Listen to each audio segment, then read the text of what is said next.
Su servidor Alejandro Valerio. Por acá Carlos Alvarado. Y hoy tenemos como en esta segunda temporada, un invitado de lujo, o en este caso una invitada de lujo, para hablar un poco de lo que es las ventas. Un tema súper apasionante, para mí al menos, y yo creo que también para Carlos, y un tema que es bien importante dentro del desarrollo inmobiliario. Y pues creemos que con esta invitada van a poder aprender, van a poder entender también el tema de las ventas. Y me gustaría que Carlos también nos diera alguna introducción de la persona que está aquí con nosotros. Pues una persona que nos ha ayudado muchísimo, que ha sido gran parte de la comercialización de nuestro producto en los últimos años. Elga Vázquez, la gerente comercial de todos nuestros proyectos a través de la empresa Brainster, la empresa que nos comercializa todo nuestro producto. Elga, bienvenida a este capítulo del podcast. Un honor que estés aquí con nosotros. No, hombre, al contrario, muchísimas gracias por la invitación. Yo encantada de estar aquí y de verdad para mí es un placer estar hoy con ustedes. Qué chido que te dé gusto. Hoy tenemos una charla de cuates, Elga. Es una charla donde nos gustaría que gran parte de nuestros escuchas, de nuestro público, que o bien ya están haciendo desarrollo inmobiliario o pretenden hacer desarrollo inmobiliario porque quizá hoy se dedican al tema del asesoramiento comercial, se dedican al tema de las ventas, creo que les puede ser de mucho valor todo tu conocimiento, ¿no? Platícanos un poquito de ti. ¿Quién es Elga Vázquez? Bueno, pues Elga estudió Derecho. En mi carrera es pues la abogacía. Y bueno, yo empecé litigando, esos fueron mis principios, y un día recibí una invitación en un proyecto muy, muy interesante al sur de la ciudad. Y el director comercial me acuerdo que me dijo, oye, fíjate que tengo una vacante para cerrador, ¿no? ¿No te interesa? Y yo le decía, oye, pero pues yo litigo, soy abogada. Y me acuerdo que su gancho fue, oye, pues se gana muy bien, ¿no? ¿Por qué no te vienes? Igual con los conocimientos que tienes sobre derecho, te puedes acoplar y te puede ir muy bien. Entonces, pues decidí tomar esa aventura y entré a la parte inmobiliaria en este desarrollo. ¿Hace cuántos años, Elga? Hace 13 años. 13 años. 13 años. Y dije, bueno, voy a ver si lo conjugo y pues litigo y también me dedico a la parte inmobiliaria. Y bueno, de repente yo dejé completamente la parte. Sí, se ganó bien. Sí, claro. Los números me dijeron, es este lado, ¿no? Y me vine por completo a la parte inmobiliaria. ¿Te habías imaginado tú alguna vez estando en las ventas y en el mundo inmobiliario? Jamás. Y creo que ahorita que comentas eso, a lo mejor en un punto más adelante de esta plática, podemos tocar el tema de por qué entrar a ventas o si tienes el perfil para las ventas, ¿no? Yo creo que a todo el mundo nos dicen, oye, ventas, y te espantas, ¿no? Sí, Entonces, digo, igual, si quieres, adelante tocamos ese tema, pero no, nunca me había imaginado. Entonces, entro en mis inicios como cerrador y la verdad es que fue el mejor entrenamiento que yo pude tener como cerrador. ¿Por qué? Porque en ese proyecto, que era un proyecto muy concurrido, traía una estrategia comercial muy interesante, recibíamos yo personalmente atendía alrededor de 10, 12 clientes. ¿Diarios? Más o menos a la semana tendríamos entre 10, 12, 15 clientes, pero a mí me pedían por lo menos de esos clientes 2 cierres. Órale. Entonces fue un entrenamiento de 4 años muy, muy interesante. Y bueno, aprendí muchísimo. Estamos hablando de hace 13 años. Entonces las cosas eran súper diferentes, me imagino, ¿no? Súper diferentes. No había digital prácticamente, todo era en vivo. Todo era en vivo. Entonces, bueno, de ahí me ofrecen una gerencia, precisamente en la competencia, en la parte de al lado, y me voy a la gerencia y así continuó mi carrera en la parte inmobiliaria. Sí, entonces, súper. 13 años. Fíjate, Elga, que hay una cosa que yo admiro mucho de ti, que es justamente el tema del cierre, ¿no? Gracias. ¿Por qué? Porque yo me considero buen vendedor, pero me cuesta trabajo el cierre. O sea, a mí me cuesta trabajo ya cuando hay que decirle, a ver, sí o no, ¿no? ¿Te interesa, claro, sí o no? Yo tú lo eres, también es una persona muy cortés, muy polite. Yo también lo soy, pero a veces pues me cuesta dar el paso de decir, oye, ¿vas a querer sí o no? Si no, para no estar perdiendo el tiempo. Y es algo que admiro en ti y creo Gracias. Que es pues prácticamente obligatorio en el tema de las ventas. Siempre tiene que existir alguien donde dices, oye, ¿le entras o no le entras, no? Sí, fíjate que de repente se confunde un poquito el concepto asesor inmobiliario con cerrador. Y creo que a veces son dos cosas diferentes que se van de la mano al final de cuentas, ¿no? El cierre es la parte medular al final de cuentas de la venta, ¿no? ¿Qué pasa en el cierre? Precisamente es cuando tú llegas a este punto donde tienes que ahora sí aterrizar todo lo que platicamos, todo lo que expusimos, decirle al cliente, ¿vas o no vas? ¿No? Y ahí es donde empieza ahora sí la verdadera negociación, porque la parte hermosa es la primera donde te expongo, te digo, mi proyecto maravilloso no tiene el precio, y después ya viene ahora sí ahora sí que el momento del cierre, que es la parte pues ya medular de todo, ¿no? Y me imagino que en ese momento es cuando te topas realmente con la Con todas realidad las del cliente, objeciones, ¿no? así es. Con todas las objeciones, con todas estas preguntas, dudas y temas que pueda tener el cliente, ¿no? Respecto al proyecto. Así es, pero fíjate que para poder tener un buen cierre, yo siempre con mis equipos les digo que lo más importante en este proceso es el perfilamiento del cliente.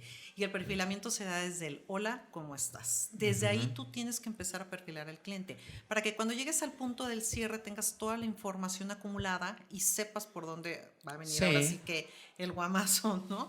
Y eso es algo que yo creo que todos los vendedores y todos los equipos de venta deberíamos tener como incluso tatuado, ¿no? Perfilamiento. Entonces, sí, al final de cuentas el perfilamiento es el que nos lleva a un buen cierre. Hablabas ahorita de la diferencia entre el cerrador y el asesor.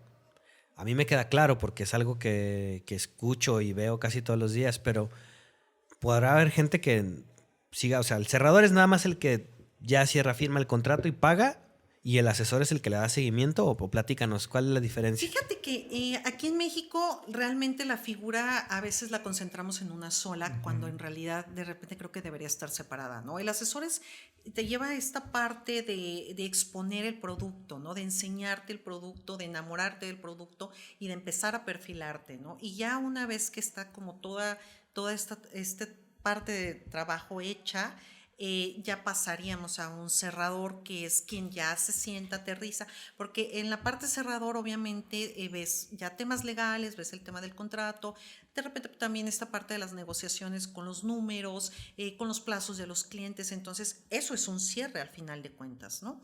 Y al final en México esta figura en muchos, pues te diría, casi en el 90% creo, está concentrada en una sola, ¿no? ¿Se puede? Sí, sí se puede, ¿no? Pero sí hay que tener como muy claro estas etapas de todo lo que es la venta, ¿no? La primera, que es, como te decía ahorita, el asesorar al cliente, ¿no? Porque a lo mejor tú en esta parte de asesor te das cuenta de que el cliente no va a poder con las condiciones que tú traes para venderle, ¿no? Sí. Y bueno, o sea, ya después, si ves que sí trae, pues lo llevas al cierre, ¿no? O sea, pasa el filtro y ya vas al cierre, ¿no? Exactamente, pasa el filtro. Sí, que algo de eso se puede ver en México, por ejemplo, no es el caso, no es igual, pero se puede ver en el tema de los tiempos compartidos, ¿no? Donde estás tú prácticamente en una mesa, te exponen todo y de repente llega alguien, te saluda y pues es al que le transfieren el poder para que te diga, oye, ¿qué onda? ¿Vas, no vas? Y empieza el tema del manejo de las objeciones y todo eso. Y Elga, aquí quiero yo tocar un punto crucial en el tema que mencionabas ahorita, la profesionalización justamente en la parte de la industria, ¿no? ¿Por qué? Porque si bien todos entramos a esta industria y todos llegamos a este punto de las ventas siendo inexpertos, pero hoy yo veo, no sé si como una moda o como la falta de oportunidad en otras cosas, que hoy cualquier persona puede ser un asesor inmobiliario. Y está bien que a todo mundo se le dé la oportunidad, pero sí se requieren ciertas cosas, ¿no? Para que una persona pueda ser un buen asesor inmobiliario, para que pueda ser un buen vendedor de propiedades. ¿Qué opinas tú al respecto? Vamos, como desarrollador, reitero, gran parte de nuestro auditorio es desarrollador inmobiliario o están haciendo sus pininos en desarrollo inmobiliario. ¿Qué deben buscar en un asesor inmobiliario o en una agencia de inmobiliaria? Fíjate que efectivamente creo que desafortunadamente nosotros en México no tenemos una carrera como en Estados Unidos, ¿no? Que es la carrera de bienes raíces. Aquí no existe como tal, y o sea, lo que es la parte de ventas en la parte inmobiliaria está un poquito, digamos, yo la veo como minimizada, podría ser la palabra, porque todo el mundo piensa que, bueno, pues ¿qué puede tener de difícil vender una casa, no? Sí. Cuando vender una casa, realmente un departamento o lo que me digas en un tema inmobiliario, un terreno, es todo un trabajo, toda una labor. Y mucha gente lo ve como, "Ay, bueno, pues enseñas la casa y ya se hizo la venta, ¿no?" Y no es así. Entonces, creo que un punto muy importante en lo que son los asesores inmobiliarios es precisamente, número uno, es un tema de actitud. Definitivamente debes tener la actitud de venta. No a todo el mundo le gustan las ventas, Claro. y no a todo el mundo se le da la palabra, por decirlo de alguna forma. Dos, debes tener ciertos conocimientos en muchas cosas, ¿no? Sí. En temas legales, en temas, por ejemplo, Fiscales, en temas hasta de cambio de moneda, ¿no? Sí. Ahorita tenemos una operación en euros y la clienta dice, ay, es que está muy bajo el euro, ¿no? Y voy a perderle. Sí. Entonces, son muchísimos los temas que debes dominar como asesor inmobiliario. Entonces, sí, tristemente, en la actualidad mucha gente dice, bueno, pues yo puedo vender casas, yo puedo vender departamentos, o, oye, yo soy muy bueno vendiendo. ¿Eres muy bueno vendiendo qué? Sí, ¿No? sí, o sea, correcto. Sí. porque puedes ser muy bueno vendiendo, no sé, a lo mejor carros, ¿no? Sí. Pero no es lo mismo vender un carro que vender un patrimonio, Sí. porque aquí no estamos hablando nada más de, la casa, el departamento, no. Muchas veces, dependiendo del producto y dependiendo de lo que estés desarrollando, pues es tu única vivienda. Si es, por ejemplo, Sí. a lo mejor si hablamos de vivienda popular, muy probablemente quien te está comprando va a ser la única vivienda que tengan toda su vida. Sí.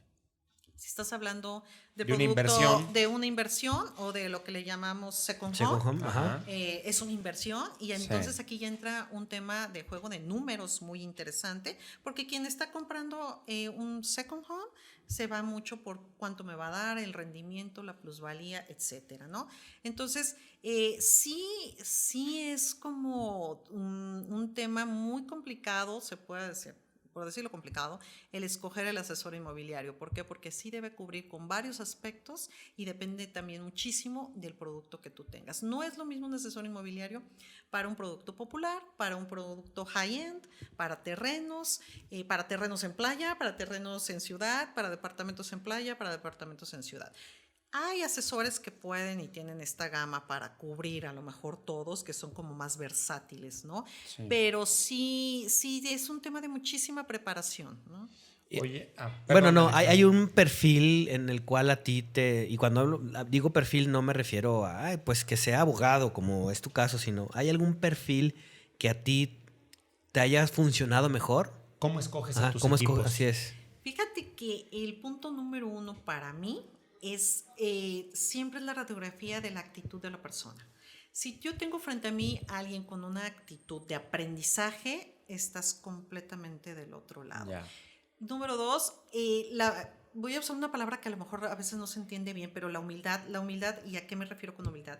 Porque a veces el ser humano tiende a ser un poquito soberbio de repente. Sí. Entonces, cuando tú te topas con los sabelotodos, Ujú. o con aquellos que dicen, ay, Sí. yo te puedo vender el terreno, hombre, Sí. que puede ser Sí. complicado, es muy difícil manejar este tipo de asesores. ¿Por qué? Porque no se abren al conocimiento, Sí. no se abren al que tú les puedas enseñar. Entonces, para mí sí es importante la actitud, un tema de humildad, se puede decir, y sobre todo un tema de hambre de aprendizaje, ¿no? Ujú, Y de innovación siempre, porque como asesor inmobiliario te tienes que estar siempre renovando, ¿no? Entramos en pandemia en una era digital desconocida como el Zoom, por ejemplo. Sí. Los asesores inmobiliarios, honestamente, no usábamos el Zoom. Sí. Es más, ni sabíamos que Que era existía, el Zoom, ¿no? claro. O sea, la verdad es que el que me diga lo contrario, Sí, lo no, quiero no, conocer, no, porque, o sea, realmente las ventas no se hacen por Zoom, ¿no? Firmas digitales. Firmas digitales, exactamente. Entonces, te tienes que estar renovando constantemente.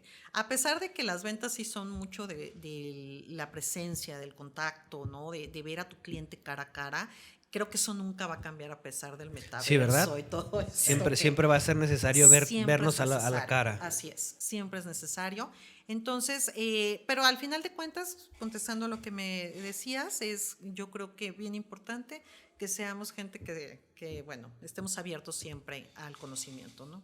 Oye, Elga, ¿qué necesitas de un desarrollador para estas personas que nos están buscando, que nos están escuchando, que quizá estén buscando un comercializador para sus propiedades, independientemente sea cual sea? ¿qué necesita un equipo de ventas como herramientas? Llámese de marketing o herramientas incluso físicas o digitales para poder comercializar un desarrollo.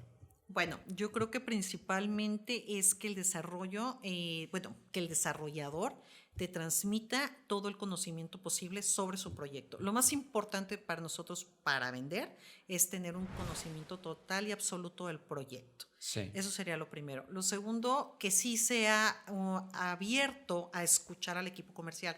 Muchos desarrolladores se cierran muchísimo al equipo comercial, a lo que les decimos, y la verdad que la retroalimentación es bien importante. ¿Por qué? Porque nosotros somos los que estamos al frente del fuego, ¿no? Sí. Y hay desarrolladores que a veces pues no toman en cuenta lo que el cliente dice, y el cliente te lo dice, o sea, obviamente con una intención, ¿no? Y tú tienes que transmitirle al desarrollador eso. Sí. Y si el desarrollador no se abre para recibirlo, la verdad es que hay proyectos que se pueden atorar completamente por falta de poner atención a lo que tu cliente te está diciendo. De humildad que decías, exactamente, ¿no? Pero también de parte del desarrollador. Tomando como ejemplo lo que dices ahorita de esta interacción que hay entre o que tiene que haber entre el desarrollador y el área comercial, pues nos pasó en Maramara. Sí, justo. Caso de éxito, sí, ¿no? De unas unidades tipología, que tenían cierto tamaño, que Elga nos dijo, a ver, esto no se va a vender. No se está moviendo. Sí. Entonces hay que ver cómo lo reconvertimos. Nos sentamos el área comercial, nosotros como desarrolladores, el área de la arquitectura, e hicimos una conversión y la verdad es que fue un éxito, ¿no? Claro. Entonces gracias a esta retroalimentación que Elga nos dio. Sí, fíjate, Elga, que yo ahí con la parte de Brainster y tú dirigiéndolo, estos proyectos como desarrolladores, pues realmente hemos tenido ese eco y esa retroalimentación. Sí. Si bien a veces pues nosotros nos ponemos duros que no queremos ceder, sí, claro. A veces tú que no quieres, pero siempre hemos llegado a buen puerto, ¿no? Y lo que a nosotros nos pasaba con agencias anteriores era que, pues que justamente se ponía cada quien en el papel. Y pues nadie doblábamos las manitas, entonces había unidades o ciertas cosas pues que se atoraban, ¿no? Y que no funcionaban.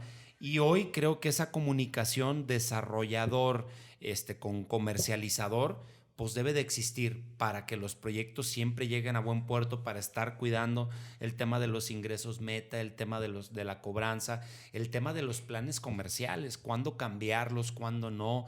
Entonces creo que eso es básico en esto y bueno, en la parte de las herramientas que tú decías, pues es la comunicación. ¿Alguna otra que tú digas hoy en día se tiene que tener esto si quieres ser exitoso en un proyecto?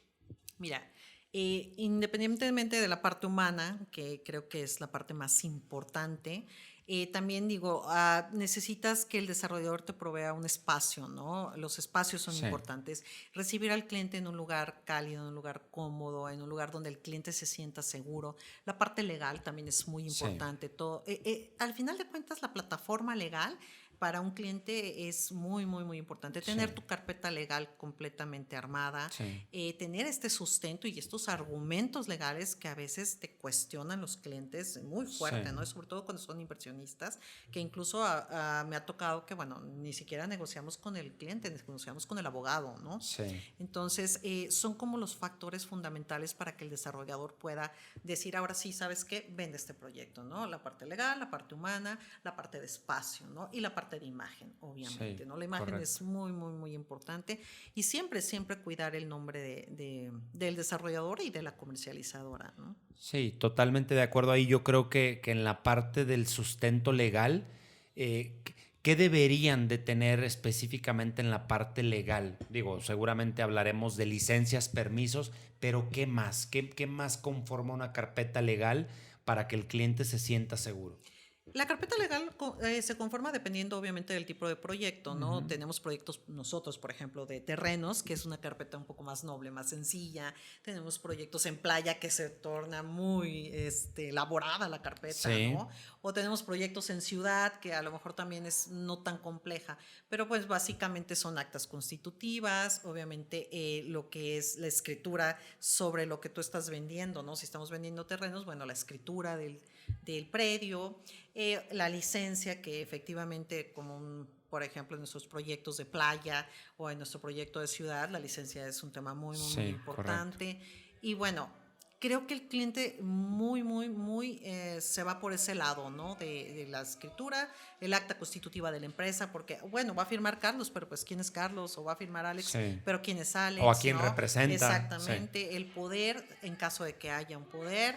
Entonces, toda esta parte legal es lo que básicamente nos conforma una carpeta, ¿no? Sí, correcto. Y que al final de cuentas, pues si tienes un buen sustento legal, todo lo demás puede caminar. Fluye Porque puedes tener el maravillosamente. mejor proyecto del mundo, pero si no tienes un sustento legal sobre el cual lo bases, pues llega a ser un poco complicado, ¿no? Así es. En otro capítulo tuvimos aquí a Leslie Álvarez, que tú conoces, y nos hablaba un poco de la estrategia de comercialización. ¿Qué tanto tú te apoyas en esa estrategia hecha por alguien que no es parte de tu equipo, pero que de alguna manera conviven y que es como esta interacción que puede haber entre ustedes? ¿Qué tanto es importante para ti? Muy importante, la estrategia comercial va de la mano completamente con lo que es la operatividad de las ventas, ¿no? La estrategia comercial al final de la historia es la que nos va marcando el camino de, oye, vas bien, es nuestro termómetro, ¿no? De, oye, vas bien, estás dando mucho descuento, estás dando poco descuento, o de repente nosotros volteamos con la parte estrategia y le decimos, oye, no me está funcionando lo que estás haciendo, ¿no? No me están llegando buenos leads, no me está dando resultado, si subiste un espectacular, no me está dando resultado lo que publicaste, o al revés, ¿no? Oye, ¿sabes qué? Estamos trabajando con una muy buena agencia, me están llegando muy buenos leads, estoy concretando operaciones, entonces somos como ahora sí que uno mismo para poder llegar a buen puerto, ¿no? Sí. O sea, se complementan. Así es, nos complementamos. Sí, en la parte que a mí me corresponde he visto justamente eso, ¿no? Que es un gran trabajo en equipo del desarrollador, de ustedes, la parte comercializadora, de quien dicta la estrategia comercial y también de las agencias, que hoy en día pues hacen esta publicidad o pauta comercial en las diferentes plataformas digitales, que es de donde nos llega gran parte de los leads. Mi siguiente pregunta va hacia allá, Elga. ¿Cómo tú planteas parte de la comercialización en las diferentes etapas del proyecto? Digo, quizá por mi experiencia lo puedo conocer, pero la gente que nos escucha quizá no. ¿Cuándo arrancas una pauta comercial? ¿Cuándo te diriges a tu cartera? O sea, las etapas del proyecto, si me pudiera resumir, ¿cuándo entra una? ¿Cuándo entra otra? Y hoy en día, ¿qué parte en el porcentaje del producto que tú comercializas llega a través de la estrategia digital y qué parte llega a través de la cartera? Mira, yo creo que la primera etapa del proyecto para nosotros es lo que le llamamos Friends and Family, que a veces no está tan claro el concepto de Friends and Family. Cuando nosotros salimos en esta etapa, no necesariamente está conformada la carpeta legal. Por eso se llama Friends and Family. ¿Por qué? Porque finalmente lo estamos ofreciendo a nuestros amigos y a nuestras familias que Sí. conocen, que saben y que tienen la seguridad de nuestro trabajo, ¿no? Sí. Entonces, esta etapa, a cambio, obviamente, se les da el beneficio de el menor valor, ¿no? en los proyectos. Sí. El Friends and Family todos sabemos que es cuando más bajo está el valor de salida del producto, ¿no? Entonces, esta es como la etapa número 1. ¿Cuál es la etapa siguiente? Cuando ya disparas y enciendes campañas, sí, ¿no? Ahora sí, ya estoy conformado legalmente, ya tengo todo. Ya saliste al público en general. Ya salgo ahora sí al público al general y estoy anunciándome en todas partes, ¿no? Sí. Entonces, esa sería como la segunda etapa. Y la tercera etapa, pues es la etapa donde ya se viene ahora sí la entrega del producto, que digamos es la etapa donde ya el producto adquirió mayor plusvalía, ¿no? Entonces, si hablas con un cliente, digo, es muy fácil de explicarle, ¿no? Friends and Family, sí, pues el beneficio de que tú confíes en mí es que vas a tener muchísima plusvalía. ¿Por qué? Porque te estoy ofreciendo mi mejor precio. La etapa media de la vida del proyecto, que es cuando, bueno, estamos comercializando y es cuando entra mucho la parte digital, la parte de medios que nos provee leads y nos provee todos estos prospectos. Y bueno, al final ya sabemos que cuando vamos a entregar, obviamente los valores en todos los proyectos ya son pues los valores finales, ya adquirieron una plusvalía a lo mejor de pues varios meses, ¿no? Sí. ¿Qué porcentaje de ventas será? Bueno, los medios digitales es un tema bien interesante, ¿no? Pero al final lo más importante en los proyectos es tu cartera. O sea, tu cartera, ¿por qué? Porque tu cartera te compran ellos mismos, te Sí. mandan referidos, y luego la tercera parte sería este tema de los medios digitales. Y yo te diría, aquí nos iríamos a lo mejor un 40 de Friends and Family, a lo mejor un 30 de referidos y Sí. otro 30 de los medios digitales. Esto en proyectos o en desarrolladores que ya traen proyectos anteriores. Sí, Si sí. estamos hablando de un desarrollador que va iniciando, por ejemplo, cuando nosotros salimos a comercializar Maramara, Maramara, correcto. ¿no? Que era como el primer proyecto que nosotros ya Ujú. estábamos Nos comercializaron, comercializando, la parte digital fue todo un Sí. éxito, ¿no? O sea, 80% a lo mejor. sí, pudiera ser un 70-80%. Sí, Fue sí. todo un éxito la parte digital. Y ahorita en Yeman ya es un fenómeno diferente, ¿no? Porque ya todos los que nos habían comprado en Maramara, ahora sí, estos Friends and Family, nos compran en Yeman ya. Vuelven y repiten. Y además claro. nos refieren, ¿no? Sí, sí. Y además claro. nos refieren. Entonces los porcentajes se mueven. Elga, ese es un fenómeno bien interesante porque cuando haces un buen trabajo llegan, repiten, pero además estamos hablando de que ustedes en Brainster todo lo han comercializado en preventa, o sea, los desarrollos están comercializados antes incluso de que se termine la obra. ¿Cuál ha sido el factor clave para eso? ¿Qué crees que se ha hecho bien de parte de ustedes y el desarrollador? Hablo como equipo, o más bien, lo pregunto como proyecto. ¿Qué ha tenido esos proyectos que se terminan y se venden? Incluso cuando la obra no ha llegado ni al 50% de avance. Sí, claro. Fíjate que, hablando de datos curiosos, yo me acuerdo cuando me vine a trabajar para Sí. Maramara y yo vi el proyecto y dije, ¿cómo voy a vender esto? Porque yo nunca había vendido un Sí. proyecto en playa. Sí. ¿Cómo voy a vender esto? Y en Sayulita, ¿cómo, no? Sí, sí. Y fue una sorpresa para mí, Maramara. De verdad, siempre lo cuento porque fue una sorpresa muy, muy, muy grata. Hablando de la parte desarrollador, ¿qué es lo que se necesita? Un proyecto que esté bien ubicado, obviamente, Sí. con un muy buen proyecto arquitectónico, con un muy buen estudio de, pues se puede decir, inversión, ¿no? Sí. Y vaya, o sea, creo que esa es la parte medular, ¿no? La parte pues, una buena ubicación, de un muy buen proyecto, de buenas unidades, de buenos valores reales, que eso es bien importante porque a veces los desarrolladores también ponen precios que dices, pues ¿cómo, no? O sea, valores reales de acuerdo a la zona. En la parte del equipo comercial, ¿qué fue lo que creo que dio el éxito? Yo creo que la confianza en el proyecto, el dominio del proyecto, el conocimiento del proyecto y sobre todo, creo que todos estábamos enamorados del proyecto, ¿no? Sí. Entonces, eso fue el éxito. Y esto tiene que ver mucho como equipo comercial, que te cases con tu proyecto, ¿no? Que creas en lo que estás vendiendo. Sí. Entonces, y bueno, con una excelente estrategia digital, que la verdad es que tuvimos una agencia que Sí. de verdad, nunca me había tocado trabajar con una agencia tan buena para el tema digital, ¿no? Sí, Entonces, muy comprometidos. fueron como los 3 factores que yo siempre presumo, ¿no? Que Maramara lo vendimos sentados aquí Sí, en Guadalajara. sí, O sea, ni sí. siquiera con un punto de venta. O sea, fue tal el éxito que ni siquiera tuvimos que poner un punto de venta en Sayulita. O sea, todo lo vendimos sentaditos en Guadalajara, ¿no? Entonces, ¿por qué? Porque de verdad todos los factores se conjugaron de manera extraordinaria, ¿no? Sí, Entonces, ahí me queda claro y reitero, digo, y nosotros dos, Alex y yo como desarrolladores, pues me queda claro que el contarle a ustedes como equipo de ventas la historia, cómo se compró el terreno, qué vimos ahí, por qué nos gustó, qué es Sayulita, o sea, esa parte de nosotros darles nuestras herramientas, tanto emocionales como racionales, pues es básico y luego que ustedes lo puedan transmitir al cliente. Eso me queda claro y yo le agregaría quizá que es un proyecto único en una zona que está estallando, que está Claro. generando mucha demanda y donde todavía ni siquiera tienes una competencia fuerte y que luego te hace ser el más fuerte, ¿no? O por lo menos el que va marcando la pauta en temas de desarrollos. Y Elga, pues al final de cuentas, muy contento. Creo que el tiempo nos empieza a acotar.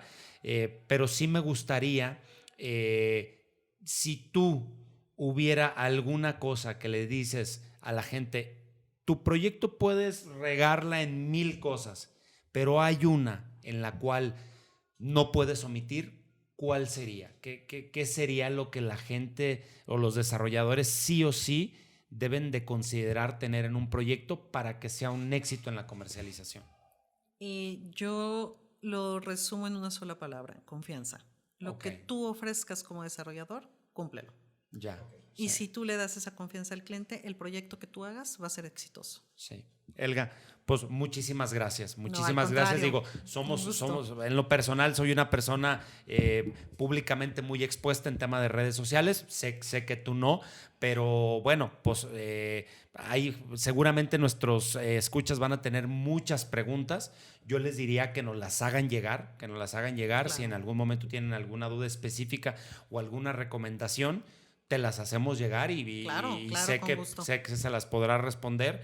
Y bueno, pues para la gente que te siga, ¿qué les recomendamos? Que sigan las redes sociales de Brainster, que Claro, puedan, que sigan puedan nuestras redes escribirte sociales, sí. algún correo o algo si están interesados en, Sí, en claro. comercializar algún producto, que nos sigan en las plataformas. Y pues nada, algo con lo cual cerrar antes de que nosotros despidamos el capítulo de hoy. Pues yo, sobre todo, agradecer la oportunidad de estar en Brainster, la oportunidad de estar hoy aquí compartiendo con ustedes. Y bueno, pues invitar a todos los que nos escuchan a que sigan el podcast. Creo que todos nos esforzamos por dar un contenido de mucha calidad y sobre todo por transmitir el conocimiento, poco o mucho, pero creo que lo hacemos con mucho gusto. Muchas gracias, Elga. Muchísimas gracias.